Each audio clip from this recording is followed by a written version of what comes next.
Bonjour. Voici la lecture du chapitre 8. Est-ce que la famille accepte le bébé hurleur? Victoria met une crème et un bandage sur la main du hurleur. C'est très important que le bébé hurleur retourne dans sa famille rapidement. Parfois, les familles acceptent un hurleur électrocuté. Parfois, elles ne l'acceptent pas. Parfois, la famille attend le hurleur. Parfois, elle ne l'attend pas. Parfois, il y a des problèmes. Je lui dis, si la famille n'accepte pas le hurleur, qu'est-ce qui va se passer pour le hurleur? Victoria, la vétérinaire, me dit, il va mourir. Les hurleurs ne peuvent pas vivre seuls. Je regarde Daniel. Daniel me regarde. Daniel et moi, nous avons peur pour le hurleur. Le bébé hurleur bouge un peu et il crie un peu. Je pense, est-ce que le hurleur hurle ou est-ce qu'il pleure? Le père de Daniel nous dit, allons-y, les enfants. Allons vite à la plage. Le vétérinaire met le hurleur dans le grand carton. Nous montons dans le camion du père de Daniel. Il conduit vers les arbres de la plage. Le hurleur hurle dans le camion. Le hurleur pleure dans le camion. Le hurleur bouge beaucoup dans le camion.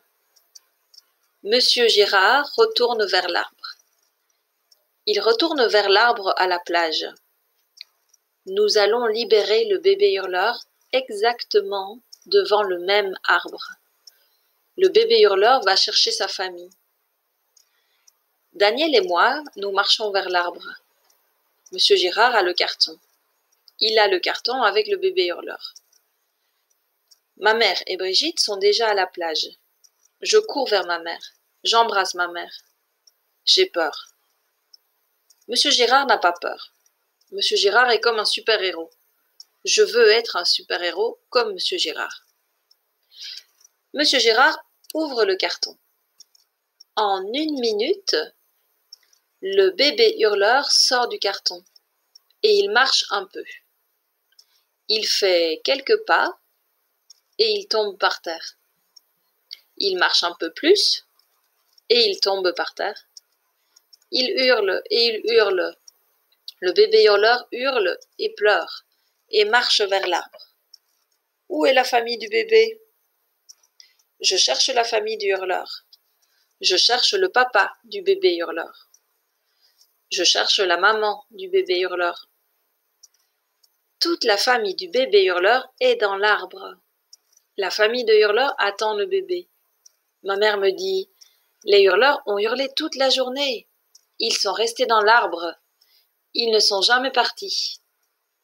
Ils se sont assis et ils ont attendu le bébé. Ils ont hurlé et ils ont hurlé. Le bébé hurleur regarde sa famille. Le hurleur ne peut pas marcher très bien. Il marche très mal. Le bébé hurleur marche sur une branche, dans l'arbre, et va vers sa famille. Voilà, fin du chapitre 8.